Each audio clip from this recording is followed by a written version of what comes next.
À Catane, en ce jour, le pavé des ruelles du quartier du Duomo sentait la poiscaille. Sur les étals serrés du marché, des centaines de poissons morts faisaient briller le soleil de midi. Des seaux, à terre, recueillaient les entrailles de la mer que les hommes vidaient d'un geste sec. Les thons et les espadons étaient exposés comme des trophées précieux.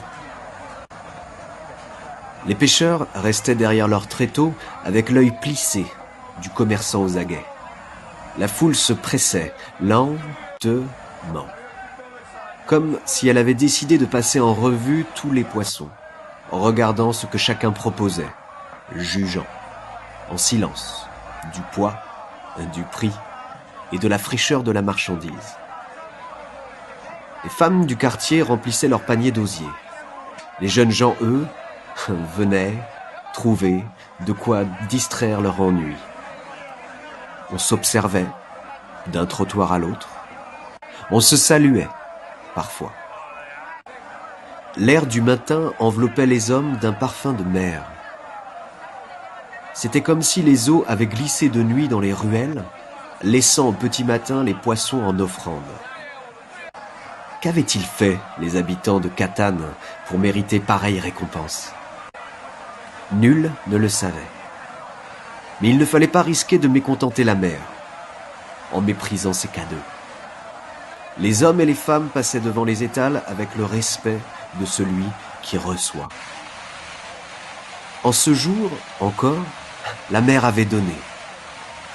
Il serait peut-être un temps où elle refuserait d'ouvrir son ventre aux pêcheurs, où les poissons seraient retrouvés morts dans les filets, ou maigres, ou avariés. Le cataclysme n'est jamais loin.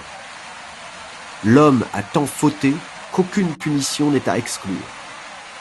La mer, un jour, les affamerait peut-être. Tant qu'elle offrait, il fallait honorer ses présents. Le commandant Salvatore Piracci déambulait dans ses ruelles, lentement, en se laissant porter par le mouvement de la foule.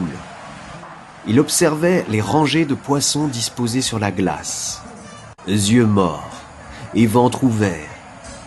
Son esprit était comme happé par ce spectacle.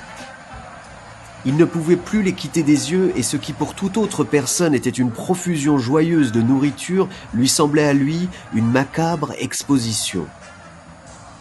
Il dut se faire violence pour se soustraire à cette vision. Il continua à suivre un temps le flot des badauds, puis il s'arrêta devant la table de son poissonnier habituel et le salua d'un signe de la tête. L'homme, immédiatement, saisit son couteau et coupa une belle tranche d'espadon sans dire un mot, tant il était habitué aux commandes de son client. C'est là que le commandant sentit pour la première fois sa présence. Quelqu'un le regardait. Il en était certain.